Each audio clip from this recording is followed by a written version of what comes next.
آواز جا رہی ہے؟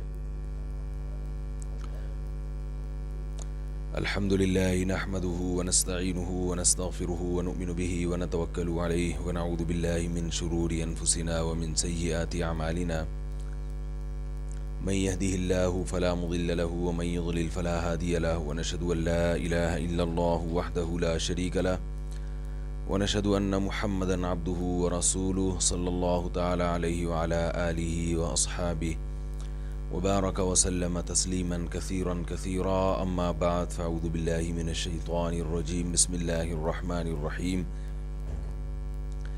ان المسلمين والمسلمات والمؤمنين والمؤمنات والقانتين والقانتات والصادقين والصادقات الآية. وقال الله تبارك وتعالى في مقام آخر فاستجاب لهم ربهم أني لا أضيع عمل عامل منكم من ذكر أو أنثى بعضكم من بعض. قرآن مجید کی آیت پڑھی ہے میں نے. اللہ تعالیٰ سے دعا ہے اللہ تعالیٰ صحیح طرح سے بات کہنے کی، سننے کی، سمجھنے کی اور پھر عمل کی توفیق عطا فرمائے. یہ بیان چونکہ خواتین میں ہے تو اس لیے میں عام بیانات سے ہٹ کر وہ باتیں جن کا وہ مسائل یا دین کی وہ باتیں جن کا خاص طور پر خواتین سے تعلق ہے انشاءاللہ وہ بیان کروں گا. اللہ تعالیٰ ہم سب کو عمل کی توفیق عطا فرمائے. اللہ تعالیٰ نے آدم علیہ السلام کو جب بنایا تو ان کی پسلی سے اللہ نے ان کی زوجہ حضرت حوا کو پیدا کیا. وَبَثَّ مِنْهُمَا رِجَالًا كَثِيرًا وَنِسَاءً. اور اللہ نے فرمایا کہ پھر ہم نے آدم اور حوا سے پوری دنیا سے انسانوں کو یعنی مردوں اور عورتوں کو بھر دیا.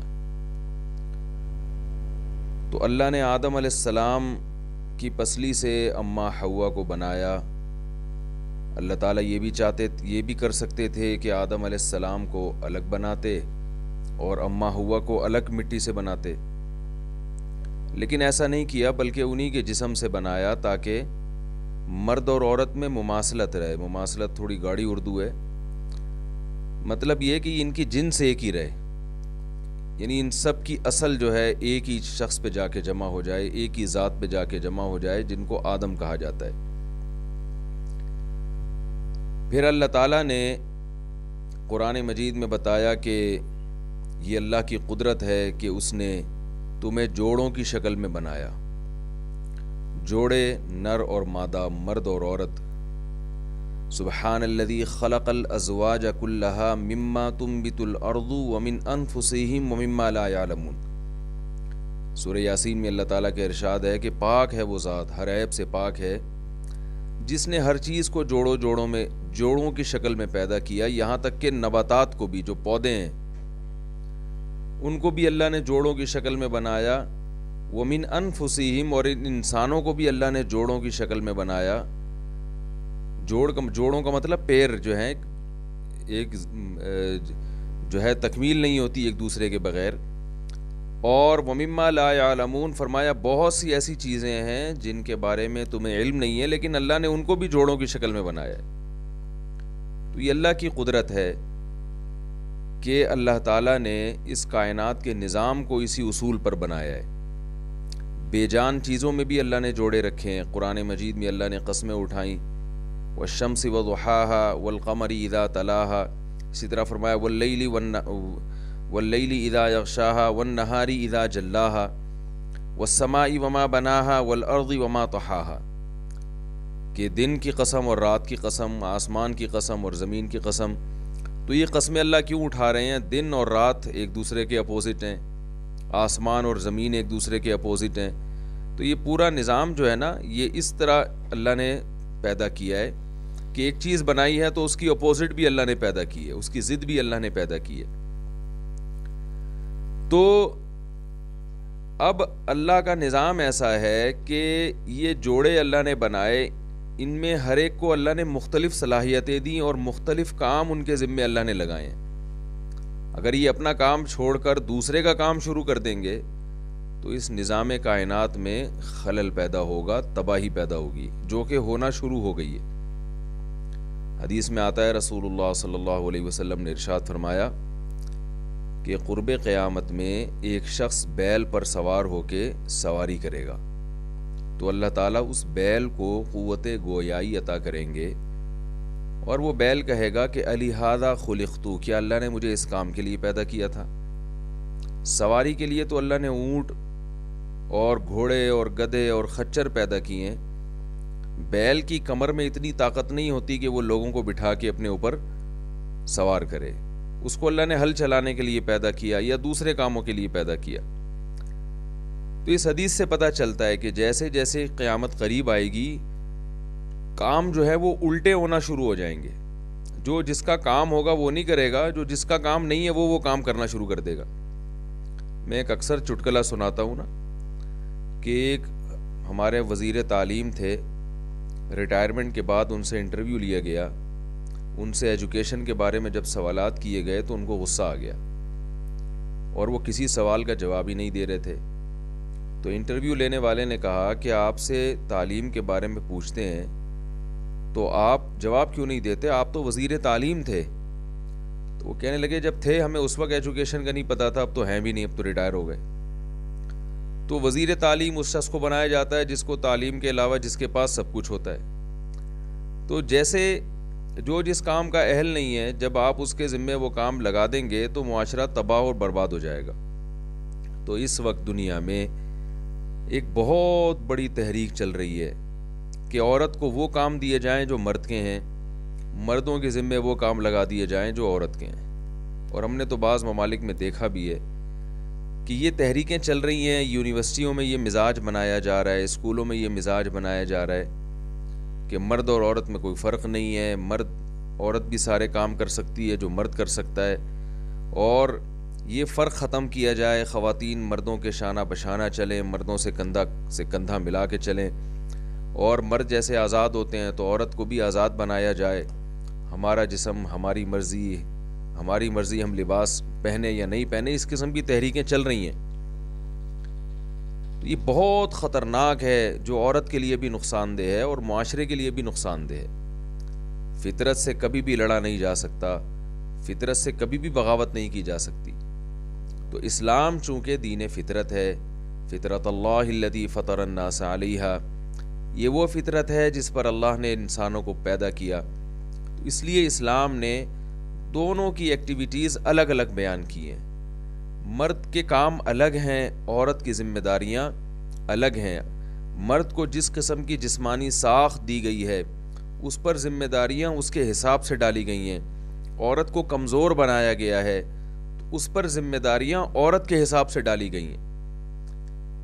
تو وہ کیا ذمہ داریاں ہیں جو اسلام نے خاص طور پہ عورت پہ ڈالی ہیں، اس کی عورت ہونے کی وجہ سے؟ اللہ تعالیٰ نے سب سے پہلے قرآن مجید میں عورت کی جو ذمہ داری بیان کی ہے، فرمایا وَقَرْنَ فِي بُيُوتِكُنَّ وَلَا تَبَرَّجْنَ تَبَرُّجَ الْجَاهِلِيَّةِ الْأُولَى، کہ عورت گھر میں رہنے کے لیے، قَرْنَ فِي بُيُوتِكُنَّ، فرمایا تم اپنے گھروں میں قرار پکڑو۔ دیکھیے یورپ میں کیا سسٹم چل رہا ہے، مرد بھی گھر سے باہر اور عورت بھی گھر سے باہر، دونوں کما رہے ہیں، دونوں ہی گھر سے باہر۔ تو آپ بتائیے کہ جب دونوں ہی گھر سے باہر ہوں گے تو گھر تو پھر گھر نہیں رہے گا، وہ تو ہوٹل بن جائے گا، جہاں میاں بیوی روزانہ جو ہے وہ رات کو ملاقات کرتے ہیں اور دن میں دونوں گھر سے نکل جاتے ہیں۔ تو گھر تو جب گھر بنتا ہے جب اس میں کوئی مستقل طور پر رہنے والا موجود ہو، اور اس گھر کی ضرورت پوری کرنے کے لیے ایک گھر سے باہر ہو اور ایک اس گھر کو اندر سے سنبھالنے کے لیے ہو۔ لیکن جو اس وقت دنیا میں تحریکیں چل رہی ہیں وہ خواتین کو گھر سے باہر نکالنے کی تحریکیں چل رہی ہیں۔ تو اس کا نقصان کیا ہو رہا ہے کہ ہمارا جو گھر کا خاندانی نظام ہے، جو فیملی سسٹم ہے، وہ تباہ ہو رہا ہے، جس کا نقصان اگلی نسلوں کو ہوگا، جو کہ ہونا شروع ہو گیا ہے۔ تو اللہ تعالیٰ نے عورت کو حکم دیا کہ اس کی اصل ذمہ داری گھر کو سنبھالنا ہے، گھر کے باہر کے کام عورت کر سکتی ہے کسی مجبوری سے، وہ پڑھ بھی سکتی ہے، لیکن ایجوکیشن میں بھی وہ ایسی فیلڈ کو اختیار کرے جس میں وہ لوگوں کی خدمت کر سکتی ہے اور ایسا کام کرے جو مرد نہیں کر سکتے۔ مثلا مجھ سے خواتین پوچھتی ہیں کہ ہم تعلیم حاصل کرنا چاہتی ہیں تو کس فیلڈ کو ہم منتخب کریں؟ میں ان سے کہتا ہوں بھائی آپ میڈیکل سائنس کی طرف تو جائیں، وہاں ضرورت ہے، کیونکہ خواتین کو بھی ضرورت ہے لیڈی ڈاکٹرز کی، تو یہ تو ایک ضرورت ہے۔ لیکن بہت سارے ایسے شعبے ہیں جو مرد بآسانی کر سکتے ہیں اور اس میں خواتین کی بالکل بھی ضرورت نہیں ہے. لیکن آج ایک دوڑ لگی ہوئی ہے کہ بس آگے بڑھنا ہے آگے بڑھنا ہے, اور آگے بڑھنے کی ڈیفینیشن یہ ہے کہ پیسہ کمانا ہے ہم نے. تو اس پیسہ کمانے کے چکر میں کچھ نہیں دیکھا جا رہا کہ اس جاب کا, اس فیلڈ کا عورت سے تعلق. دیکھیں اب کال سینٹر کی ایک جاب ہے, کال سینٹر تو مرد بھی بیٹھ سکتا ہے نا وہاں پہ, اس میں عورت کی کوئی ضرورت نہیں ہے کہ وہ کام خواتین پر موقوف ہو, وہ تو مرد بھی کر سکتے ہیں. لیکن خواتین کال سینٹروں میں زیادہ بھرمار ہے خواتین کی, اس لیے کہ اس میں ان کو پیسہ زیادہ نظر آ رہا ہے. تو آپ نے اگر صرف پیسے کو سامنے رکھ کر اور آپ نے اگر صرف دنیا کو سامنے رکھ کر زندگی گزارنی ہے تو خوب اچھی طرح سمجھ لینا چاہیے کہ قارون سے زیادہ پیسہ ہم کما نہیں سکتے اور فرعون سے زیادہ حکومت ہماری مضبوط ہو نہیں سکتی ہے. تو اللہ نے قارون اور فرعون کا کیا حشر کیا. تو ہم اگر مسلمان ہیں تو ہمیں سب سے پہلے یہ دیکھنا ہے کہ اللہ اس کے رسول صلی اللہ علیہ وسلم کا کیا حکم ہے مرد کے بارے میں اور عورت کے بارے میں. تو اللہ نے عورت کو اصل جو ذمہ داری لگائی ہے وہ گھر کی چار دیواری ہے. جن معاشروں میں خواتین نے اس حکم کی رعایت نہیں کی ہے ان معاشروں میں عورت تباہ و برباد ہو گئی ہے. خواتین کی شکایتیں آتی ہیں کہ مرد جو ہے نا شوہر بیوی کو توجہ نہیں دیتا. میں ان سے کہتا ہوں کہ شوہر بیوی کو اس لیے توجہ نہیں دے رہا ہے کہ اس کے پاس کال سینٹر میں جو لڑکیاں جاب کر رہی ہیں نا وہ دائیں بائیں اتنی جھمیلے اس کے پاس لگے ہوئے ہیں, اتنی عورتیں اس کے پاس لڑکیاں بیٹھی ہوئی ہیں کہ اب اسے گھر میں توجہ دینے کی ضرورت نہیں ہے. وہاں اتنی دوستیاں اور اتنے جو ہے نا اس کے ماحول خراب ہو چکا ہے کہ وہ اس گھر میں توجہ نہیں دیتا. اسی وجہ سے ماحول کیوں خراب ہوا کہ ہم نے عورت کو بے پردہ بنا دیا, گھر سے باہر نکال دیا. آزادی کے نام پہ لیبل یہ لگایا کہ عورت کو آزاد کرو. اس آزادی کا نقصان یہ ہوا کہ مرد اپنی ہوس بآسانی پوری کر سکتا ہے, مرد بدنظری کر سکتا ہے, وہ اپنی خواہش حرام طریقے سے بآسانی پوری کر سکتا ہے. تو آپ بتائیے جب مرد کو بازار میں 10 طرح کی عورتیں نظر آئیں گی تو وہ اپنی بیوی سے کہاں محبت کرے گا وہ اپنی زوجہ کی طرف کہاں توجہ دے گا. تو نقصان تو اس عورت کو ہو رہا ہے نا جو اس کے گھر کی زینت ہے, جو اس کے نکاح میں آئی ہے. تو اسلام نے عورت کو پردے کا حکم دیا تاکہ مرد کو باہر اور دیکھنے کے لیے عورت نہ ملے تو وہ مجبور ہوگا اپنی زوجہ کی طرف آنے پر, اپنی زوجہ سے محبت کرنے پر. لیکن آپ دیکھ رہے ہیں ہمارے نوجوان لڑکوں میں بھی دیر سے نکاح کا رواج ہو رہا ہے, اس لیے کہ دوستیاں لگانے کے لیے ان کے پاس لڑکیوں کی کمی نہیں ہے اور اپنی حرام خواہش پوری کرنے کے لیے ان کے پاس لڑکیوں کی کمی نہیں ہے, جس کا نتیجہ یہ نکل رہا ہے کہ جو شادی شدہ خواتین ہیں ان کے شوہروں کی محبت ان کو نہیں مل رہی, ان کے شوہروں کی توجہ جیسی ان کو ملنی چاہیے وہ توجہ ان کو نہیں مل رہی ہے. تو اللہ نے ایک حکم عورت کو کیا دیا کہ عورت کی اصل ذمہ داری ہے گھر کی چار دیواری. یہ بڑی فضیلت ہے اور عورت کے لیے سکون بھی اسی میں ہے. بہت سی خواتین کہتی ہیں نہیں ہمیں گھر میں سکون نہیں ملتا, تو یہ آپ کی نیچر خراب ہو گئی ہے. جیسے ایک شخص کہے کہ مجھے دودھ میں سکون نہیں ملتا, مزہ نہیں آتا, مجھے گویا چرس پینے میں زیادہ مزہ آتا ہے. تو وہ وقتی مزہ ہے لیکن آہستہ آہستہ اس کی باڈی خراب ہو جائے گی اور وہ تباہی کی طرف جائے گا.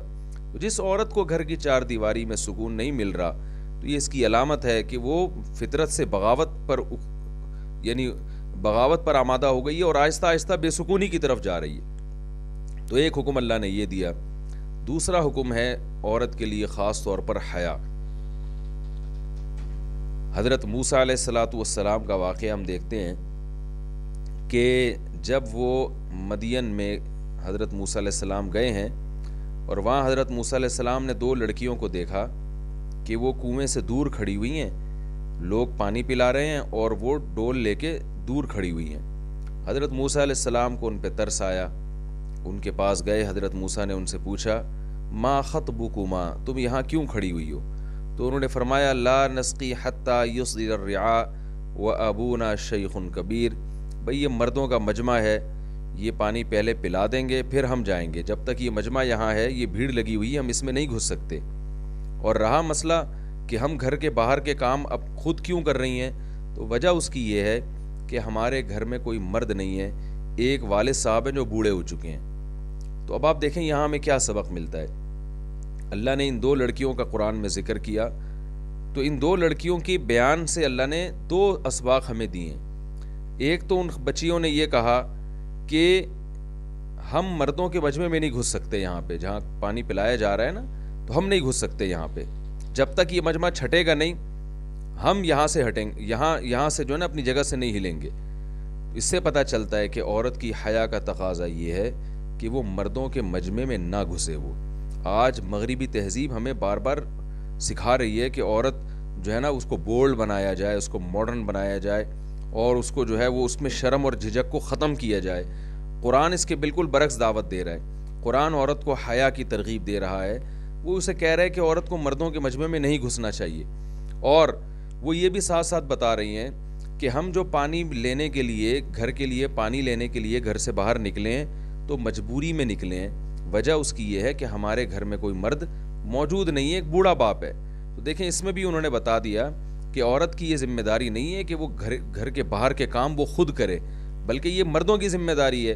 تو مجبوری کی وجہ سے ہم گھر سے باہر نکلے ہیں. تو یہ کتنی دو اہم نقطے تھے جو اللہ نے ہائی لائٹ کیے ہیں، جو اللہ نے نمایاں کیے ہیں ہماری خواتین کو سبق دلانے کے لیے کہ نہ تو آپ نے مردوں کے مجمع میں گھسنا ہے اور نہ گھر کے باہر کے کام گھر میں موجود مرد کے ہوتے ہوئے کرنا ہے. عجیب حماقت شروع ہو گئی ہے. دروازے پہ ناکنگ ہوتی ہے تو گھر کی خاتون آ کے پوچھ رہی ہوتی ہیں کہ کون آیا ہے. مرد مستنڈے بنے ہوئے بیٹھے ہوئے ہوتے ہیں معذرت کے ساتھ، وہ گھر میں بستر پہ لیٹے ہوئے ہوتے ہیں.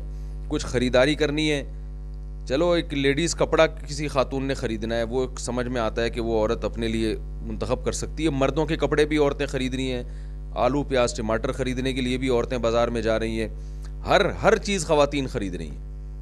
تو بھائی وہ کرنا فی بیوتی کننا کہ گھروں میں قرار پکڑو، وہ حکم پھر کہاں گیا؟ وہ تو غائب ہو گیا بالکل، جب سارے ہی کام عورت نے کرنے ہیں. تو یہاں موسیٰ علیہ السلام کو وہ دو خواتین کیا کہہ رہی ہیں، دو لڑکیاں کیا کہہ رہی ہیں کہ ابونا شیخ کبیر، ہمارے ابا بوڑھے ہیں. یعنی وہ بتا رہی ہیں کہ ابا اگر بوڑھے نہ ہوتے تو وہ خود آتے پانی لینے کے لیے. پھر ایک اور واقعہ قرآن بیان کرتا ہے اسی ضمن میں کہ وہ دو لڑکیاں جب گھر گئی ہیں انہوں نے بتایا کہ ایک نوجوان نے ہماری خدمت کی ہے اور اس طرح سے پانی پلایا ہے ہمیں اور ہمارے لیے ڈول سے پانی نکال کر دیا ہے. تو ان کے والد نے کہا کہ اس کو بلا کر لاؤ.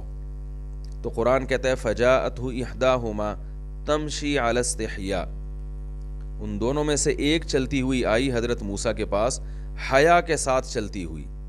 دیکھیں یہاں بھی قرآن نے ان کی حیا کو نمایاں کیا ہے کہ عورت کی چال اور مرد کی چال میں فرق ہوتا ہے. مرد جو ہے نا وہ سینہ تان کے چلنا اس کے لیے برا نہیں ہے اتنا، لیکن عورت کی چال میں اللہ حیا دیکھنا چاہتے ہیں، حیا دیکھنا چاہتے ہیں. اس کی چال سے پتہ چلے کہ یہ عورت چل رہی ہے.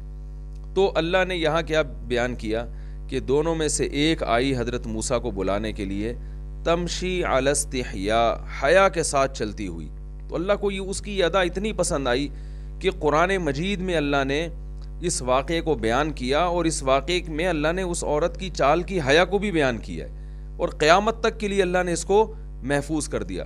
اب یہ والی آیتیں جس میں اللہ نے اس لڑکی کی چال کی حیا کا ذکر کیا، یہ آیت نبی صلی اللہ علیہ وسلم نے بھی تلاوت کی نمازوں میں، حضرت ابو بکر نے بھی، حضرت عمر نے بھی، حضرت عثمان نے بھی، حضرت علی نے بھی، تمام صحابہ نے، تمام تابعین نے، امام ابو حنیفہ نے، امام مالک نے، امام شافعی نے، امام احمد بن حنبل نے، شیخ عبد القادر گیلانی رحمۃ اللہ نے، بڑے بڑے بزرگوں نے، اسلاف نے، اور آج تک اربوں کھربوں لوگ اس کو تلاوت کرتے چلے آئے ہیں اور قیامت تک پتہ نہیں کتنے لوگ اس کی تلاوت کریں گے. آیت بار بار پوری دنیا میں ایک آواز گونجے گی کہ وہ عورت حیا کے ساتھ چل رہی تھی اور یہ اللہ کا کلام ہے جو غلط نہیں ہو سکتا. تو کتنا اللہ تعالیٰ کو اس بچی کی یہ ادا پسند آئی. آج ہماری خواتین کو جو سکھایا جا رہا ہے کہ بولڈ بننا سیکھو، روڈ کے بیچ میں چلنا سیکھو، مردوں سے بات کرتے ہوئے حیا محسوس مت کرو، مردوں کی آنکھوں میں آنکھیں ڈال کے بات کیا کرو، اور جو ہے وہ حیا کو کھرچ کے نکالا جا رہا ہے ان سے. تو یہ اللہ اس کے رسول صلی اللہ علیہ وسلم کی تعلیمات نہیں ہیں. پھر قرآن کیا کہتا ہے کہ جب وہ بچیاں گئی ہیں اپنے والد کو بتایا، بچی حضرت موسیٰ علیہ السلام کو لے کے گئی ہے کہ اپنے والد سے کہا کہ بھئی یہ نوجوان ہے جس نے ہماری مدد کی ہے تو اس کو آپ کچھ اجرت دے دیں. تو ان کے والد نے حضرت موسیٰ سے پورا واقعہ سنا، آپ کا یہاں کیسے آنا ہوا. تو ان بچیوں نے کہا یا بتستاجرہ ان خیر من استاجرت القوی الامین، اے ابا آپ اس کو اجرت پہ رکھ لیں، یہ بہترین اجیر ہے، یعنی گھر میں کام کاج کے لیے ہمیں کوئی ملازم چاہیے تو اس کو آپ ملازمت پہ رکھ لیں، کیونکہ یہ طاقتور بھی ہے اور امانت دار بھی ہے۔ ملازم میں دو خاصیتیں ہونی چاہیے، ایک تو یہ کہ صحت مند ہو، صحت مند ہوگا تو گھر کے کام کاج بھی کرے گا، گھر کے باہر کے کام بھی کرے گا، صحت مند ہی نہیں ہے تو وہ تو آدھا تو اس کے علاج پہ، ملازم کے علاج پہ پیسہ لگ جائے گا نا۔ آپ نے مزدور رکھا، اس بیچارے کی صحت ہی، اس سے وزن ہی نہیں اٹھ رہا، تو وہ بیچارہ وزن اٹھاتا ہے تو خود اس کو اٹھانے کے لیے پھر 2 آدمی بلانے پڑتے ہیں، تو ایسا مزدور تو کامیاب نہیں ہوتا۔ تو انہوں نے بتایا کہ یہ طاقتور ہے، اور دوسری بات یہ کہ نیک آدمی ہے، امین ہے، کیونکہ ملازم گھر میں اگر آپ خیانت دار رکھو گے، گھر کی عورتوں پہ بری نظریں رکھتا ہے وہ۔ دوسرا کیا ہوتا ہے کہ وہ چوریاں شروع کر دیتا ہے۔ ہم نے دیکھا ہے بہت سارے لوگ گھروں میں ماسیاں رکھتے ہیں، وہ بعض ماسیاں گھروں سے چوریاں کر کے کوئی زیور کھا گئیں اور کبھی یہاں سے پیسے ادھر کر دیے۔ تو ملازم کے لیے یہ ضروری ہے کہ وہ امانت دار ہو، وہ خیانت نہ کرتا ہو۔ علماء نے یہاں ایک سوال اٹھایا ہے کہ ان بچیوں کی تو حضرت موسیٰ سے صرف ایک ملاقات ہوئی ہے اور تھوڑی دیر حضرت موسیٰ کے پاس رہی ہیں، وہ کتنی دیر کہ حضرت موسیٰ ان کے پاس گئے تھے، ان سے ڈول لیا تھا اور کنویں سے پانی نکال کے ان کو ڈول لا کے دے دیا، اور پھر جب بچی آئی کہ میرے والد نے آپ کو بلایا ہے تو حضرت موسیٰ اس کے ساتھ چل کے ان کے والد کے پاس پہنچ گئے۔ تو اتنی سی دیر میں ان کو یہ کیسے یقین ہو گیا کہ یہ طاقتور بھی ہے اور یہ امانت دار ہے، یہ خیانت نہیں کرے گا، یہ کیسے اندازہ ہوا؟ تو علماء نے اس کا جواب دیا ہے کہ ان بچیوں کی ذہانت تھی کہ انہوں نے تھوڑی دیر میں اندازہ لگا لیا، طاقت کا اندازہ لگایا ڈول سے پانی نکالنے پر، کہ جو لوگ تھے نا مرد، جب وہ ڈول کنویں میں پھینکتے تھے تو وہ ایسے کھینچتے تھے، بڑی مشکل سے پانی نکلتا تھا۔ موسیٰ علیہ السلام کو انہوں نے دیکھا کہ ادھر ڈول پھینکا ہے اور ایسے ہاتھ سے اس طرح طاقت کے ساتھ نکالا ہے۔ موسیٰ علیہ السلام نے تو ایک قبطی کو تھپڑ مارا تھا نا لڑائی چھڑوانے کے لیے، وہ تھپڑ سے ہی بیچارہ جو ہے وہ مر گیا، تو اتنے طاقتور تھے۔ اور امانت کا اندازہ اس سے لگایا کہ حضرت موسیٰ علیہ السلام نے جتنی دیر ان لڑکیوں سے بات کی ہے ان کی طرف آنکھ اٹھا کے نہیں دیکھی، اور جب وہ ایک لڑکی آئی اور کہا کہ میرے والد نے آپ کو بلایا ہے، تو حضرت موسیٰ علیہ السلام نے ان سے کہا کہ آپ میرے پیچھے آئیں، میں آگے آگے چلتا ہوں، مجھے پیچھے سے راستہ بتائیں، تاکہ حضرت موسیٰ علیہ السلام کی نظر بھی ان کے اوپر نہ پڑے۔ تو اتنا تقویٰ، اتنی للہیت، اس سے ان لڑکیوں کو اندازہ ہو گیا کہ یہ شریف آدمی ہے، جو اتنی دیر میں ہماری طرف جس نے نظر اٹھا کے نہیں دیکھا تو وہ گھر میں رہ کر کوئی خیانت نہیں کرے گا، وہ نہ مالی خیانت کرے گا، نہ ایک بوڑھے آدمی کی بیٹیوں کے ساتھ خیانت کرے گا۔ آج آپ دیکھیں مردوں میں کیسی ہوس ہے، جہاں پتہ چل جائے کوئی بچی کمزور ہے، کوئی اس کا پوچھنے والا نہیں ہے، اسی پر بری نگاہیں ٹکا کر بیٹھ جاتے ہیں۔ تو یہ امانت مردوں میں بھی ختم ہو رہی ہے، عورتوں میں بھی ختم ہو رہی ہے۔ دوسروں کی بہو بیٹیوں کو دیکھنا، ان کو بری نیت ان پہ ڈالنا، یہ آج کل ایک فیشن بن چکا ہے، اور پھر لڑکوں میں دوستوں میں بیٹھ کے بتا بھی رہے ہوتے ہیں، تو یہ بہت بری حرکت ہے۔ تو جب بچیوں کے باپ نے دیکھا کہ یہ نوجوان صحت مند بھی ہے اور خیانت بھی نہیں کر رہا، تو کیسا زبردست فیصلہ ان بچیوں کے باپ نے کیا۔ قرآن کے الفاظ ہیں کہ بیٹی تو کہہ رہی ہے کہ اس کو ملازم رکھ لیں، تو باپ نے کیا کہا کہ انی ارید ان انکحک احدی ابنتی ہاتین علی ان تأجرنی 8 حجج، اے موسیٰ میں چاہتا ہوں ان 2 بیٹیوں میں سے ایک کی شادی میں تجھ سے کر دوں، ایک جو ہے نا، ایک کا نکاح میں تجھ سے کر دوں۔ کیوں ان کے والد نے یہ فیصلہ کیا کہ داماد میں بھی یہی 2 چیزیں مطلوب ہوتی ہیں، صحت مند ہونا چاہیے اور نیک ہونا چاہیے۔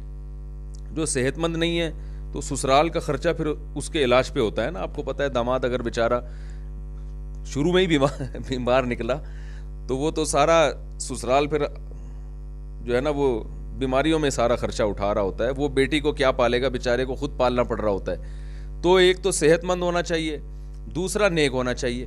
پیسہ نہیں دیکھا ان کے والد نے، ان کے والد نے یہ نہیں دیکھا پیسہ، ان کے پیسہ جب صحت بھی اچھی ہے اور تقویٰ بھی ہے تو رزق انشاءاللہ خود آئے گا ان کے پاس، اللہ کسی کو نہیں بھوکا مرنے دیتا، تو رزق جو ہے ضرورت کی روزی ان کو انشاءاللہ مل جائے گی۔ تو رزق نہیں دیکھا انہوں نے، ہاں یہ دیکھا کہ ملازمت نہیں ہے، تو فرمایا کہ میرے ہاں 10 سال بکریاں چراؤ تو یہیں کھاؤ پیو، بس یہی تمہاری جو ہے نا مہر بھی یہی ہو جائے گا. اس زمانے میں یہ جائز تھا ایسا مہر بنانا. تو اعلیٰ ان تاجرنی ثمانیہ حجج، کہ آپ 8 سال بکریاں چرا لیں اور میں اپنی بیٹی کا نکاح آپ سے کر دوں، کیونکہ بکریاں چرانے کے لیے کوئی ملازم نہیں تھا ان کے پاس، اور اگر آپ 10 پورے کر دیں تو یہ آپ کی طرف سے ہو جائے گا. حضرت موسیٰ نے فوراً کیا جواب دیا، ذالک بینی و بینک، قبول ہے بھائی مجھے. کتنی جلدی قبول ہو گیا. دیکھیں آج ہمارے یہاں نکاح میں کتنا ٹائم لگتا ہے. لڑکی کے ابا لڑکے میں کیا پتہ نہیں اتنا پنچایتیں کر رہے ہوتے ہیں بیٹھ کے، اور پھر استخارے نکال رہے ہوتے ہیں 6 مہینے، اور پھر اگر لڑکا اوکے کر دے تو پھر لڑکے کو اگر اوکے کر دیا جائے تو لڑکا اوکے کرنے میں صدیاں لگا دیتا ہے، وہ اس کو بھی سمجھ میں نہیں آ رہا ہوتا. تو ادھر کتنے آرام سے حضرت یعنی ان بچیوں کے والد نے فیصلہ کیا کہ ان 2 میں سے ایک سے میں آپ کا نکاح کرنا چاہتا ہوں، اور موسیٰ علیہ السلام نے کہا قبول ہے. فوراً کیا کہہ دیا، ذالک بینی و بینک، یہ میرے اور آپ کے درمیان ایگریمنٹ ہو گیا، مجھے قبول ہے. تو ان کو کیا پتا تھا ان بچیوں کے والد کو کہ میں جو فیصلہ کر رہا ہوں یہ اتنا بہترین فیصلہ ہے. اس وقت حضرت موسیٰ کو نبوت نہیں ملی تھی کہ میں اپنی بیٹی جس شخص کو دے رہا ہوں یہ ایسا جلیل القدر پیغمبر بننے والا ہے کہ اس سے اللہ کوہ طور پر ہم کلام ہوا کریں گے، اور قرآن مجید جو آخری کتاب میں نازل کروں گا اس میں سب سے زیادہ تذکرہ اس پیغمبر کا ہوگا. قرآن میں سب سے زیادہ جس پیغمبر کا تذکرہ ہے وہ موسیٰ علیہ الصلوۃ والسلام ہے. ان کو کیا پتا تھا کہ میرا فیصلہ اتنا بہترین ہوگا. تو اس سے پتہ چلتا ہے کہ اللہ نیک لوگوں کے ساتھ کیسے حالات پیدا کرتا ہے، کیونکہ وہ بھی نیک تھے. لڑکیوں کے والد بھی، انہوں نے اپنی بیٹیوں کو حیا سکھائی تھی، انہوں نے بچیوں کو یہ سکھایا تھا کہ مردوں کے بھیڑ میں مت جانا. انہوں نے اپنی بیٹیوں کو یہ سکھایا تھا کہ گھر کے باہر کے کام مردوں کے ہوتے ہیں، عورتوں کے نہیں ہوتے. مجبوری میں تمہیں بھیج رہا ہوں پانی لینے کے لیے. انہوں نے یہ سکھایا تھا کہ عورت کی چال میں کیا ہونا چاہیے، حیا ہونی چاہیے. اور انہوں نے یہ سکھایا تھا کہ اچھا رشتہ آ جائے تو فوراً ہاں کر دینی چاہیے، دولت کو زیادہ نہیں دیکھنا چاہیے. یہ ساری چیزیں سکھائی بھی تھیں. اس کی برکت سے اللہ نے ان کو کیا عطا فرمائے، موسیٰ کلیم اللہ جیسے پیغمبر.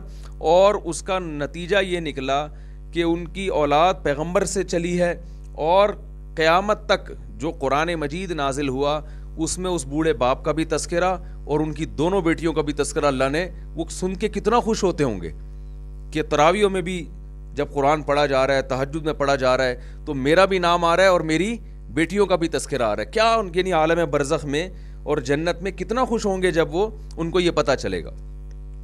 تو اس سے پتہ چلتا ہے کہ اللہ تعالیٰ نے تقوی کی کیسی برکات رکھی ہیں. تو اللہ ان آیتوں سے پتہ چلا کہ عورت کو کس طرح اللہ دیکھنا چاہتے ہیں، کیسی لائف اس کی دیکھنا چاہتے ہیں. اور ہمارے ہاں یونیورسٹیوں میں لڑکیوں کے حالات کیا ہوتے چلے جا رہے ہیں، کہتے ہوئے بھی شرم آتی ہے. بوائے فرینڈ کا کلچر اتنا بڑھ گیا ہے کہ اس میں اب شرم و حیا ختم ہو گئی ہے. لڑکوں سے فون پہ گپیں مارنا، لڑکوں سے فون پہ باتیں کرنا. بوائے فرینڈ نکاح کو دیر کرتے چلے جاتے ہیں. منگنیاں رہتی ہیں 4 سال 5 سال. یہ پتہ نہیں کیا ہے. پہلے زمانے میں تو ایسا نہیں ہوتا تھا. لڑکی بالغ ہوئی اس کا نکاح کر دیا کسی نیک آدمی سے، شریف آدمی سے. لڑکا بالغ ہوا، ابا نے اسے کان پکڑ کے نکاح کر دیا، اور وہ بڑی محبت سے زندگی گزارا کرتے تھے. ایک دوسرے کو کبھی دیکھا نہیں ہوتا تھا، پھر بھی ماشاءاللہ ایسی محبت سے زندگی گزرتی تھی. اب گرل فرینڈ بوائے فرینڈ 5 سال ایک دوسرے کو ٹیسٹ کر رہے ہوتے ہیں کہ یہ 2 نمبر تو نہیں ہے. اور 8 سال کے بعد جو ہے نا وہ اس کو جو ہے نا اچھی طرح پرکھنے کے بعد شادی ہوتی ہے، اور جناب 1 مہینے کے اندر طلاق واقع ہو جاتی. میں ملیشیا میں تھا تو وہاں مجھے بتایا لوگوں نے کہ ہمارے ایک دوست ہے پٹھان، وہ رشتہ تلاش کر رہے تھے بہت عرصے سے نا وہاں، تو نیشنلٹی چاہیے تھی ان کو وہاں کی، تو وہ چاہتے تھے وہیں شادی ہو. تو کہہ رہے میں 8 سال سے رشتہ تلاش کر رہا ہوں، مجھے نہیں مل رہا. میں نے کہا کیوں بھائی؟ کہہ رہے ہیں جس لڑکی کو نکاح کا پیغام بھیجو وہ پہلے کہتی ہے دوستی لگاؤ، پہلے بوائے فرینڈ بنو. بوائے فرینڈ بنو گے میں تمہیں دیکھوں گی کہ تم شوہر بننے کے لائق ہو بھی کہ نہیں ہو. تو دوستیاں لگا کے بہت طویل عرصے دوستیاں چلتی ہیں. تو کہا میں کیسے لگا سکتا ہوں ایسے دوستی؟ چلو ضرورت کی کوئی بات پوچھنی ہو وہ تو ایک الگ بات ہے، لیکن دوستیاں کیسے لگاؤں گا؟ نیک آدمی تھے. کہہ رہے ہیں میں نے کہا پھر کیا ہوتا ہے؟ کہتے ہیں 8 سال دوستیاں لگائی جاتی ہیں، اور اس کے بعد جب جا کے شادی ہوتی ہے تو شادی میں ان کے ہاں طلاق کا ریشو شادیوں سے زیادہ ہے. ادھر شادی ہوگی، وہ جو 8 سال تجربے کے بعد شادی کی ہے نا، وہ 1 ہفتے میں طلاق ہو جاتی ہے ان کے. تو یہ اللہ کے احکامات سے بغاوت کا نتیجہ ہے. آپ اپنے والدین سے پوچھیں, لڑکا لڑکی نے دیکھا بھی نہیں ہوتا تھا ایک دوسرے کو, اور نکاح ہوتا تھا, اور کیسی کامیاب محبت کے ساتھ زندگی گزرتی تھی. دیکھنا جائز ہے بہرحال نکاح کے سے پہلے ایک نظر, لیکن دوستیاں لگانا کہاں سے جائز ہو گیا, 4 سال کی منگنیاں کہاں سے جائز ہو گئیں. تو یہ بے حیائی کو فروغ دینے والی چیزیں ہیں جو ہمارے معاشرے میں بہت تیزی سے پھیل رہی ہیں. اور ابھی ایک خاتون آئی ہیں امریکہ سے اپنے بچوں کو لے کے, انہوں نے کہا کہ میں امریکہ سے اپنے بچوں کو یہاں پاکستان لائی کہ وہاں کا ماحول بہت خراب ہے اسکولوں کا, اور یہاں ایبٹ آباد میں انہوں نے اپنے بچوں کو کا ایڈمیشن کروایا. تو میرے پاس ان کے 2-3 دفعہ کال آئی اور رو رہی تھی, کہہ رہی ہیں میں اپنے بچوں کو امریکہ سے لے کر آئی کہ وہاں کا ماحول خراب ہے. اپنے بچوں کو میں نے کہا کہ ہم ایک اسلامی ملک میں چلتے ہیں, یہاں ایبٹ آباد میں آ کے انہوں نے بچوں کو ایڈمیشن کروایا. تو کہہ رہی میں حیران ہوں کہ یہاں کے ماحول میں اور وہاں کے ماحول میں کوئی فرق نہیں, اتنی تیزی سے اسکولوں کا ماحول چینج ہو گیا. کہہ رہے یہاں بھی لڑکیوں کے بوائے فرینڈ ہیں, ماں باپ کو پتہ نہیں, بہت سب کی بات نہیں کر رہا, سارے خراب نہیں ہوتے, کسی سے بدگمان ہونے کی اجازت نہیں ہے آپ کو, لیکن بہت تیزی سے ماحول خراب ہو رہا ہے. یعنی یہاں بھی بہت ہم نے دیکھا کہ والدین سمجھ رہے ہیں کہ بیٹی اسکول گئی ہے, حالانکہ وہ اسکول نہیں گئی ہوتی, وہ اپنے بوائے فرینڈ کے ساتھ ڈیٹ مار رہی ہوتی ہے کہیں بیٹھ کے, اور چھٹی کے ٹائم پہ وہ گھر آ جاتی ہے. تو یہ بے حیائی یہاں بھی بہت تیزی سے پھیل رہی ہے. تو دیکھیں اللہ نے قرآن مجید میں ارشاد فرمایا, یا ایھا الذین آمنوا قوا انفسکم واہلیکم نارا, اپنے آپ کو اور اپنے گھر والوں کو جہنم کی آگ سے بچاؤ. والدین سے کل قیامت کے دن اس بارے میں سوال ہوگا کہ آپ نے اپنی بیٹیوں کی نگرانی کیوں نہیں کی, آپ نے اپنے بیٹوں کو کنٹرول میں کیوں نہیں کیا. آپ ان کے موبائل بھی چیک کیا کریں. میں نہیں کہہ رہا کہ آپ بدگمان ہو, بدگمان ہونے کی اجازت نہیں ہے کہ خام خواہ میں کسی پہ شک کرنا شروع کر دیں, اس کی اجازت نہیں ہے, لیکن تربیت کرنا تو والدین کی ذمہ داری ہے, نگرانی کرنا تو بہرحال والدین کی ذمہ داری ہے. والدین کی ذمہ داری ہے کہ وہ نگرانی کریں اپنی بچیوں کی اور اپنے بیٹوں کی, لڑکوں کی بھی نگرانی کریں, لڑکیوں کی بھی نگرانی کریں کہ یہ کر کیا رہے ہیں. اور دوسری بات یہ ہے کہ والدین کی یہ بھی ذمہ داری ہے کہ ان کی جائز خواہشات کو نہ کچلیں. اگر آپ کی بیٹی کے دل میں کسی سے نکاح کی خواہش ہے تو اس کو یہ حق دیں کہ وہ آپ کے سامنے ذکر کر سکے اس کو. ابھی ایک واقعہ میرے سامنے آیا کہ ایک بچی کا جو ہے نا والدین نے نسبت طے کر دی, یہیں ایبٹ آباد کا واقعہ ہے, نسبت طے کر دی کسی ایسے شخص کے ساتھ بچی وہاں شادی نہیں کرنا چاہتی تھی. اب بچی بیچاری زبان سے بول نہیں سکتی, وہ والدین کے سامنے شرماتی ہے, نسبت طے کر دی. اب بچی نکاح کو ڈیلے پہ ڈیلے کرتی جا رہی ہے, وہ تو اس لیے کر رہی ہے کہ اس کا وہاں مائنڈ ہی نہیں ہے, اور والدین جو ہے وہ بھی ڈیلے کر رہے ہیں کہ چلو آج نہیں کل. کئی سال ڈیلے کرتے کرتے نتیجہ کیا نکلا کہ وہ جس کو پسند کرتی تھی اس کے ساتھ بھاگ گئی. پھر میں نہیں کہتا کہ بچی نے اچھا کام کیا, لیکن والدین نے بھی تو کوئی اچھا کام نہیں کیا نا. جب اللہ اس کے رسول صلی اللہ علیہ وسلم کا حکم ہے کہ بچی کی شادی اس کی مرضی کے خلاف نہیں ہو سکتی, تو زبردستی والدین پھر اپنی رائے اس پر کیوں مسلط کر رہے ہیں, اس کا خیال کیوں نہیں کر رہے. تو حیا اور شرم اس حد تک ہے جہاں تک شریعت نے ہمیں اجازت دی ہے, اس سے زیادہ پھر حیا کی بھی کچھ حدود ہیں. تو والدین کی یہ ذمہ داری ہے کہ بیٹی اگر کہیں نکاح کرنا چاہتی ہے, کسی کو پسند کر رہی ہے, چاہے اسکول میں یا کہیں بھی, تو اس کو یہ حق دیں کہ وہ پہلے والدین اس کو بتا دیں کہ بیٹا تمہارے دل میں اگر کوئی آتا ہے, تمہیں کوئی پسند آتا ہے, ماں کو چاہیے بیٹی کو بتا دے, تو ہم سے مت شرمانا, ہمیں آرام سے بتا دینا. اگر وہ انسان کا بچہ ہوگا معذرت کے ساتھ, یعنی اگر کوئی شریف آدمی ہوگا, تو ہم خود تمہارا پیغام لے کے وہاں چلے جائیں گے, ہم تو خود, لیکن ہم پرکھیں گے, کیونکہ بچیاں ناسمجھ ہوتی ہیں. ایسا نہ ہو کہ کوئی چرسی ہو, ہیروئنچی ہو, اور کوئی بھی ایسا ہی کوئی کرپٹ آدمی ہو. پسند کرنے پر تو گورنمنٹ کی طرف سے کوئی پابندی نہیں ہے نا, کوئی بھی کسی کو پسند کر سکتا ہے. تو ہمیں بتا دینا, ہم دیکھیں گے, اگر وہ واقعی کچھ شرافت نظر آئی تو انشاءاللہ ہم خود تمہاری شادی وہاں کریں گے. یہ والدین کا فرض ہے کہ وہ اپنی بچیوں کو پہلے بتا دیں, تاکہ ان کو برائی کی طرف, بوائے فرینڈ اور یہ گرل فرینڈ کے کلچر کو پروموٹ نہ کریں. نکاح کو پروموٹ کرنا چاہیے, نکاح کو ترقی دینی چاہیے. اپنے بیٹوں کو بھی بتا دیں کہ بیٹا اگر تمہارے دل میں کسی لڑکی کی محبت آتی ہے, تمہیں کوئی پسند آتی ہے, تو دوستیاں لگانے کی کوشش, بول لینا بھائی, یا تو مرد بیٹھے ہوئے ہیں تو اب انہی سے بلوا سکتا ہوں, خواتین تو پردے میں ہے نا, تو آپ ہی ان کے نمائندہ بن کے, میری تو عادت ہے بلواتا ہوں میں. آج تو چونکہ سامنے جن سے پر بیان ہو رہا ہے وہ ہے نہیں, تو بلوا نہیں پا رہا میں, تو بڑی مشکل سے ضبط کر کے بیان کر رہا ہوں میں. تو بیٹا اگر کوئی اللہ نہ کرے تو نہیں کہہ سکتے اس میں، کبھی نہ کبھی تو اللہ کرے گا ٹھیک ہے نا، کوئی نہ کوئی تو پسند آئے گا. تو لڑکے کو اگر کوئی بچی لڑکی پسند آ رہی ہے تو والدین کی ذمہ داری ہے وہ پہلے بتا دیں کہ بھائی دوستیاں مت لگانا، ناجائز کی طرف مت جانا، اپنے ٹائم کو برباد مت کرنا. اگر کوئی پسند آتی ہے تو ہمیں بتا دینا، ہم دیکھیں گے، اس کا خاندان چیک کریں گے، پرکھیں گے. اگر کوئی انسان لگے ہمیں، وہ تمیز کے لوگ لگے، ہمارے خاندان میں ایڈجسٹ ہو سکتے ہیں، تو بیٹا ہم خود نکاح کا پیغام لے کے جائیں گے. تو اپریشیٹ کرنا چاہیے. زبردستی مسلط کی ہوئی ہے ان کے اوپر. ایک تو شادی تو کرنی نہیں ہے، اور پھر جہاں ہم چاہیں گے وہیں ہوگی، کہیں تمہاری مرضی سے ہو نہیں سکتی. تو یہ سب باتیں ظلم کے زمرے میں آتی ہیں. شریعت میں اس ظلم کی اجازت نہیں ہے. حدیث میں آتا ہے رسول اللہ صلی اللہ علیہ وسلم کے پاس ایک کیس آیا. ایک لڑکی تھی، یتیم تھی. یتیم کا مطلب اس کے والد نہیں تھے. تو اس کے والد نے اپنے بھائی کو وکیل بنایا تھا، یعنی چچا کو، لڑکی کے چچا کو، کہ آپ اس کی شادی کر دینا میرے مرنے کے بعد. تو حضرت عثمان ابن مظعون رضی اللہ تعالیٰ عنہ کا واقعہ ہے. تو وہ جو لڑکی تھی وہ نکاح کرنا چاہتی تھی کسی غریب صحابی سے، اور جو لڑکی کے چچا تھے نا، جو باپ کی جگہ ہوتے ہیں، ولی تھے، وہ کر رہے تھے حضرت مغیرہ ابن شعبہ سے اس کی شادی. وہ مالدار تھے بہت زیادہ. تو نبی صلی اللہ علیہ وسلم کو پتہ چلا کہ بچی جو ہے وہ حضرت مغیرہ ابن شعبہ سے نکاح نہیں کرنا چاہتی، حالانکہ وہ مالدار ہیں، اور وہ نکاح کرنا چاہتی ہے ان غریب صحابی سے. تو آپ صلی اللہ علیہ وسلم کو جب پتہ چلا تو ان کا نکاح انہوں نے کر دیا تھا بغیر پوچھے. بیٹی کا نکاح ان کے ولی نے حضرت مغیرہ ابن شعبہ سے. آپ صلی اللہ علیہ وسلم نے اس نکاح کو کالعدم قرار دیا. حضرت مغیرہ ابن شعبہ کہتے ہیں کہ میری ہو چکی تھی، نبی نے چھین کے، یعنی ان کے الفاظ ہیں کہ وہ میری ہو چکی تھی، کیونکہ نکاح تو ہو گیا تھا نا، لیکن چونکہ اس سے پوچھے بغیر ہوا تھا تو نبی نے کالعدم قرار دیا.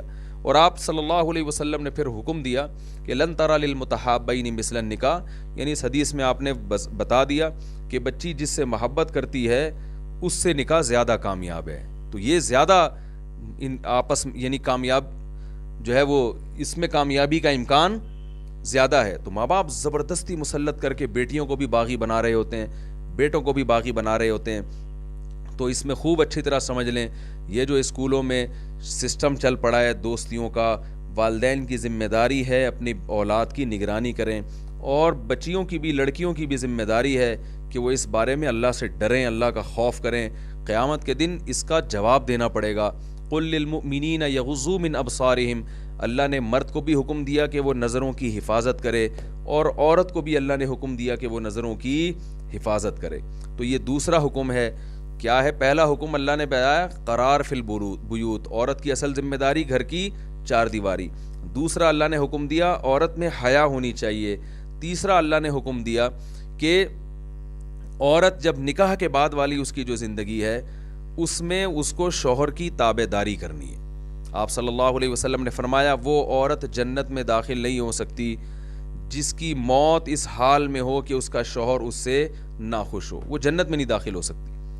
تو آج پھڈے ہو رہے ہیں. میں مانتا ہوں کہ بہت سے مرد ظالم ہوتے ہیں، تو وہ تو علماء بیان کرتے رہتے ہیں کہ مردوں کے لیے بھی ظلم حرام ہے، لیکن عورت پر بھی تو لازم ہے نا کہ وہ شوہر کی اطاعت کرے. لیکن آج یہ اطاعت بھی ختم ہوتی جا رہی ہے، اس لیے طلاقیں بڑھ رہی ہیں اور پھر بچے رول رہے ہیں، بچے تباہ ہو رہے ہیں. پھر عورت کی ذمہ داری ہے کہ وہ پردے کی مکمل پابندی کرے. قرآن میں اللہ تعالیٰ نے حکم بیان کیا کہ عورت پر کن کن لوگوں سے پردہ فرض ہے، اور اس میں اللہ نے بتایا کہ اپنے شوہر، اپنے والدین، اپنے باپ دادا، اپنے بیٹے، اپنے بھتیجے، اپنے بھانجے، سسر، ان سے تو پردہ نہیں ہے، باقی ہر ایک سے پردہ ہے. دیور سے بھی پردہ فرض ہے عورت کے لیے. آج شادی ہوتی ہے تو شوہر کے سارے رشتہ دار اس کے محرم بن جاتے ہیں. ایسا تھوڑی ہے بھائی. شوہر کے والد جو سسر ہیں وہ تو محرم بن گئے، اور شوہر کا جو اگر پہلے سے کوئی بیوی سے بیٹا ہے تو وہ بھی محرم بن گیا، سوتیلا بیٹا ہے. اس کے علاوہ کوئی بھی محرم نہیں بنتا. شوہر کے بھائی دیور، وہ تو نبی صلی اللہ علیہ وسلم کی حدیث ہے الحم و موت. فرمایا کہ عام مردوں سے جس طرح پردہ فرض ہے، دیور سے پردہ اس سے بھی زیادہ اہمیت کے ساتھ فرض ہے، کیونکہ واسطہ یہاں زیادہ پڑتا ہے. کسی اجنبی آدمی سے اتنا خطرہ نہیں ہو سکتا جتنا گھر کے مردوں سے خطرہ ہو سکتا ہے. ضروری نہیں کہ وہ خراب ہو یا لازمی خطرہ ہو، لیکن امکان تو ہوتا ہے نا. تو پردہ تو اس بیس پر کیا جاتا ہے کہ خطرے کا امکان ہے. تو امکان بھی ہے تو اسلام نے حکم دیا ہے. الحمدللہ میں نے بھی لوگ کہتے ہیں جوائنٹ فیملی میں پردہ ممکن نہیں ہے. الحمدللہ ہم 4 بھائی تھے اور سب کی بیویاں بھی ساتھ رہتی تھیں, ہم 4 بھائی بھی ساتھ رہتے تھے. تو ہمیں یاد ہے کہ ہماری تو کبھی الحمدللہ بھابھیوں پہ نظر نہیں پڑتی تھی, یعنی جیسے ہوتا ہے نا بے اختیاری طور پر, اور بھابیاں بھی ہم سے پردہ کرتی ہیں, اب تک کرتی آ رہی ہیں. تو ہم سب بھائی ایک گھر میں رہتے تھے اور بھابیاں بھی رہتی تھیں, تو سب کی بیویاں ایک دوسرے سے پردہ کرتی ہیں. اسی طرح ہم گھر میں الحمدللہ, میں اس لیے اپنی مثال دے رہا ہوں, کوئی شو مارنا مقصد نہیں ہے, کہ لوگ یہ کہتے ہیں گھر میں رہتے کہ بھابی کیسے پردہ کر سکتی ہے دیور سے. تو ہمیں تو یہ حیرانگی ہوتی ہے کہ پردہ نہیں کر کے کیسا نظام ہوتا ہوگا, ہماری تو سمجھ میں نہیں آتا یہ کیسی بے حیائی والا نظام ہے.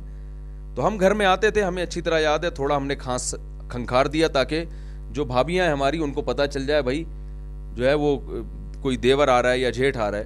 تو وہ تھوڑا سا سر پہ موٹی چادر رکھ لی انہوں نے, تھوڑا سا گھونگھٹ جو ہے چہرے کے آگے کر دیا. ہم گزر گئے, جہاں کھانا کھانا ہے وہاں بیٹھ گئے, کھانا کھا لیا. اور جو ہے وہ گھر کے کام کاج میں ساری خواتین کرتی تھیں, تھوڑا احتیاط کرتی ہیں, بس یہ کہ سامنے آ کے نہ بیٹھیں, گپ شپ نہ لگائیں. تو اتنی احتیاط تو کرنی پڑے گی. میں حیران ہوتا ہوں جب گھروں میں سنتا ہوں کہ بھئی وہ ایسا گھر میں عجیب بے تکلفانہ ماحول ہے کہ وہ بھابیاں دیوروں سے فری ہیں, جیٹھ سے فری ہیں, اور عجیب بے حیائی والا ماحول ہے. کیسے گھروں میں سکون کیسے ملتا ہے, میں تو سمجھ میں نہیں آتا کہ یہ کیسا عجیب بے حیائی والا ماحول ہے. تو کزنوں سے بھی پردہ تھا ہمارے الحمدللہ, ہماری بہنیں کزنوں کے سامنے نہیں آ کے بیٹھتی تھیں. ہمارے کزن جب آتے تھے تو وہ بیٹھک میں بیٹھ گئے, وہیں جا ان کو چائے وائے پیش کر دی, اور وہیں پتلی گلی سے, پتلی گلی تو کراچی والوں کو پتہ ہے کیا ہوتی ہے, بٹ آباد کو کیا پتہ بھائی پتلی گلی کیا ہوتی ہے. تو وہیں آئے, ہمارے اپنے کزن تھے ماشاءاللہ, ہمارے بھائیوں کی طرح ہیں, اور آج تک ان سے بڑی اچھی دوستی ہے, کبھی ناراض نہیں ہوئے اس حرکت پہ. آتے تھے, بیٹھتے تھے بیٹھک میں, ہم ان سے گپ شپ لگاتے تھے, چائے پیتے تھے, ان کے ساتھ تفریح پہ جاتے تھے. مگر ایسا نہیں ہوا کہ کبھی گھر میں آئے ہوں اور جو ہے جوان بہنیں ان کے سامنے آ کے بیٹھ گئی ہوں, ایسا نہیں ہوتا تھا الحمدللہ, اب بھی نہیں ہوتا.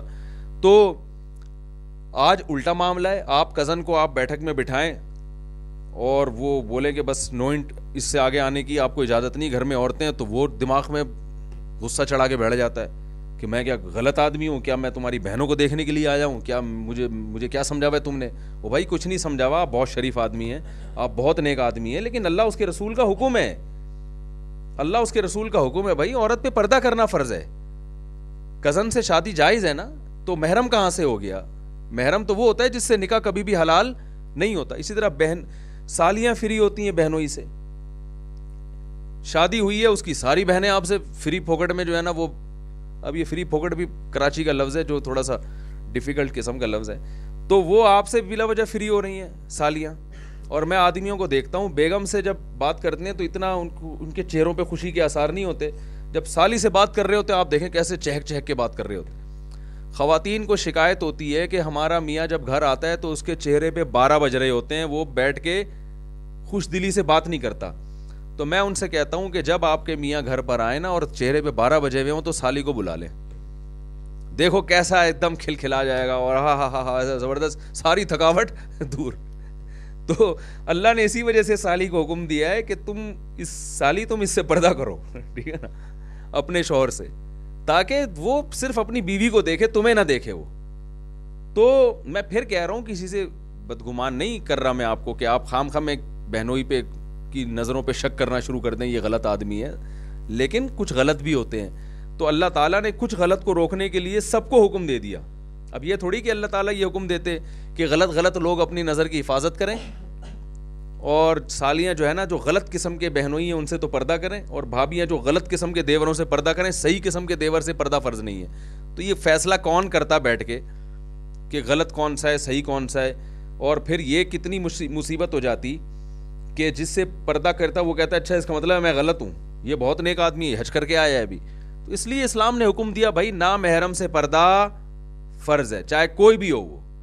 تو اس میں صحیح غلط کی قید نہیں ہے, یہ فرض ہے بس, تو ماننا پڑے گا. بس اللہ کا حکم ہے کہ جس سے پردے کی اجازت فرض کی ہے اس سے پردہ کرنا پڑے گا, اور جس سے پردہ نہیں ہے تو اس سے پردہ نہیں ہے.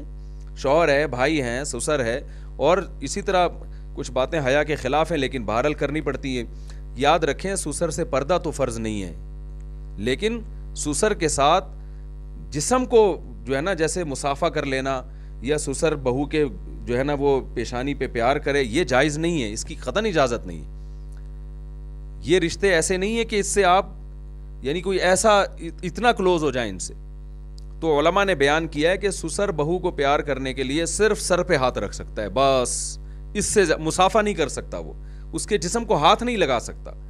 بعض علاقوں میں ہم نے دیکھا ہے وہ سسر صاحب حج کر کے آ رہے ہیں, بہو لینے کے لیے گئی ہوئی ہیں, تو وہ گلے مل رہے ہیں آپس میں, یا بہو حج کر کے آ رہی ہے, سسر صاحب گلے مل رہے ہیں. یہ بہت بڑی بے شرمی کی بات ہے, اسلام میں اس کی اجازت نہیں ہے. علماء نے بیان کیا اگر سسر بہو میں کوئی ذرا سا بھی ناجائز تعلق قائم ہو گیا تو یہ بہو کا رشتہ اپنے شوہر پہ, یہ بہو حرام ہو جاتی ہے, نکاح ختم ہو جاتا ہے اس سے. بہت اس طرح ساس اور داماد کا جو معاملہ ہے, تو ساس پیار کرنے کے لیے داماد کے سر پہ ہاتھ رکھے, بس بیٹا ہے اتنا کافی ہے, سر پہ ہاتھ رکھے. داماد سے مسافہ نہیں کر سکتی. اسی طرح داماد حج سے آ رہا ہے یا ساس صاحبہ حج سے آ رہی ہیں, وہ داماد سے جناب گلے ملے جا رہے ہیں, یہ بالکل اجازت نہیں ہے, اس کی اتنا فری ہونے کی اجازت نہیں ہے, یہ بے حیائی ہے, اسلام نے اس کو غلط قرار دیا ہے.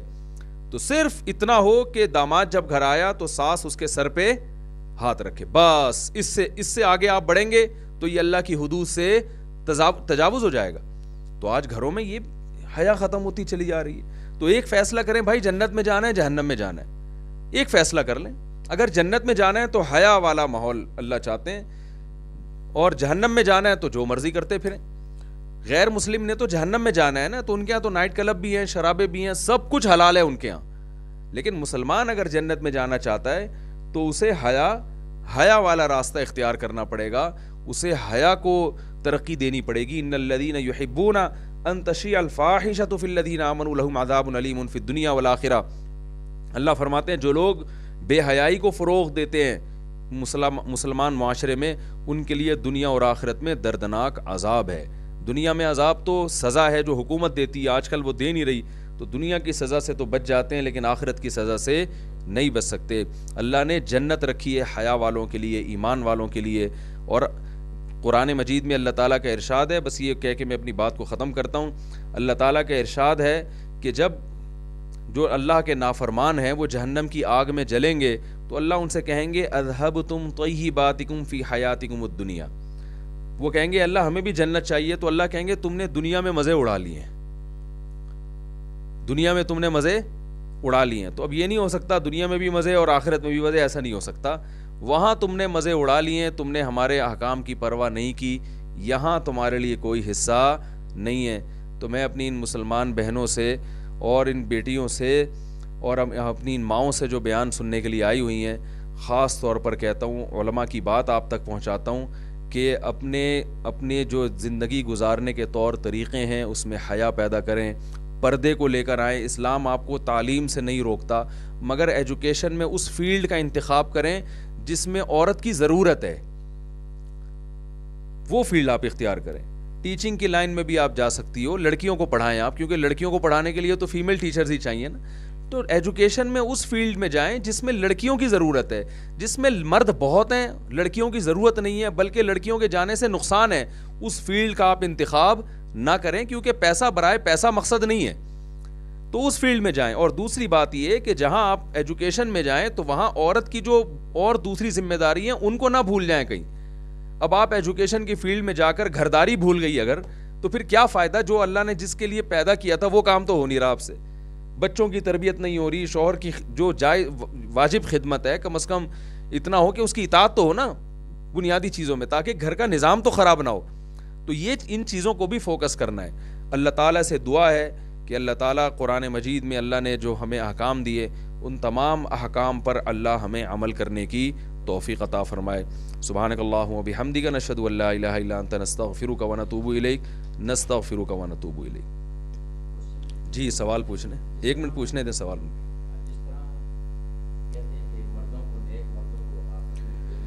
جی جی,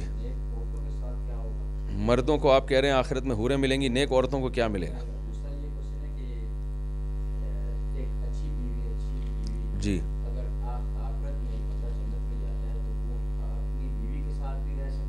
جی جی ہاں, دیکھیں عورتوں کو تو, مرد کو تو حوریں ملیں گی, یہ تو سب کو پتہ ہی ہے.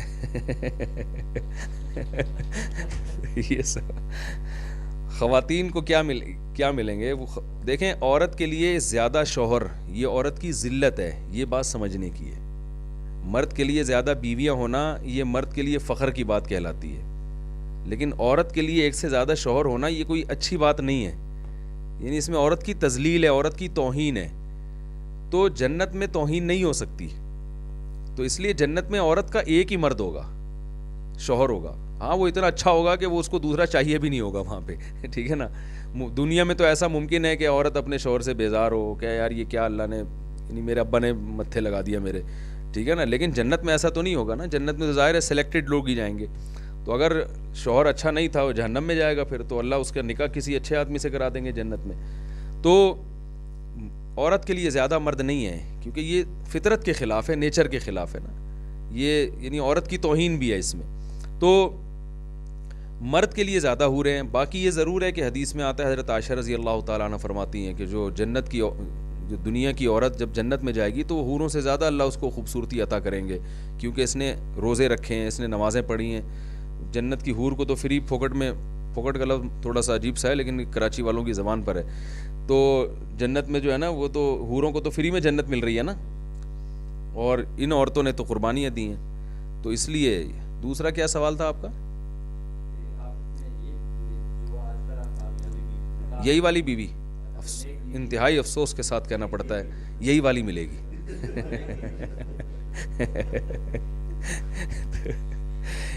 آپ پوچھ رہے ہیں کہ کیا یہی والی بیوی ملے گی؟ تو اگر یہ جنت میں جائے گی تو یہی والی ملے گی، نہیں گئی تو پھر ایک الگ بات ہے. اب آپ کہہ سکتے ہیں یار یہ کیا بات ہوئی، یہی والی جنت میں دوبارہ مل رہی ہے. تو بھائی اگر یہ جنت میں جا رہی ہے تو اس کا مطلب یہ اچھی تھی نا، آپ اس کو پھر غلط سمجھ رہے تھے. تو یہ بہت اچھی تھی تبھی تو گئی ہے جنت میں. ٹھیک. واقعی وہ ہمارے ایک چٹکلا بھی ہے، ہمارے ایک دوست تھے، وہ ہم لوگ جب حج پہ گئے نا تو وہاں وہ ساؤتھ افریقہ کے کالے کالے حبشی نہیں لمبے تڑنگے سے ہوتے، وہ بھی تھے. تو ہمارے ایک دوست مزاج سے کہنے لگے یار ان میں بعض بڑے نیک ہوتے ہیں، بڑا بیت اللہ کی غلاف سے پکڑ کے رو رہے اور بڑی عبادت کر رہے.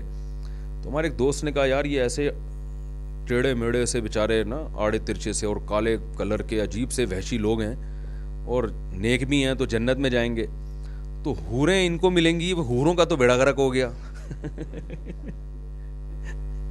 حوریں کہیں گی ہم اتنے خوبصورت ہیں، یہ کیا اللہ تو نے ہمارے کون سے اعمال کی سزا ملی.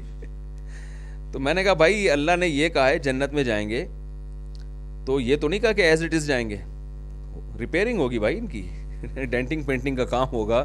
جیسے گاڑی ہوتی ہے نا، کیسا میکینک کے پاس جا کے چینج ہوتی ہے، میں نے کہا ان کی ڈینٹنگ پینٹنگ ہوگی، ہو سکتا ہے کلر چینج کر دیا جائے. تو اس لیے خواتین بھی گھبراتی ہیں نا بعض دفعہ کہ یار پتہ نہیں کون سا آڑا ترچھا آدمی مل جائے ہمیں وہاں پہ. تو وہ ریپیئرنگ ہوگی انشاءاللہ. تو جتنے ڈنٹ ونٹ ہیں نا وہ سارے، تو جنت میں تو سب حسین ہوں گے. تو اس لیے کوشش اس کی کرنی چاہیے کہ ایسے اعمال ہوں کہ جنت میں پہنچ جائیں. پہنچ گئے تو اللہ تعالیٰ فرماتے ہیں مالا عین الرات ولا اذن سمعت ولا خطر علی قلب بشر. وہ کچھ ملے گا جو کسی آنکھ نے کبھی دیکھا نہیں، کسی کے دل میں کبھی خیال نہیں آیا اور کسی دماغ نے کبھی سوچا نہیں ہے. اس تصورات سے بھی زیادہ اللہ نے عیش و عشرت کا سامان رکھا ہے. تو اللہ تعالیٰ ہم سب کو جنتی بنا دے اور وہ اعمال کی توفیق دے جو اہل جنت کے ہوتے ہیں. جزاکم اللہ.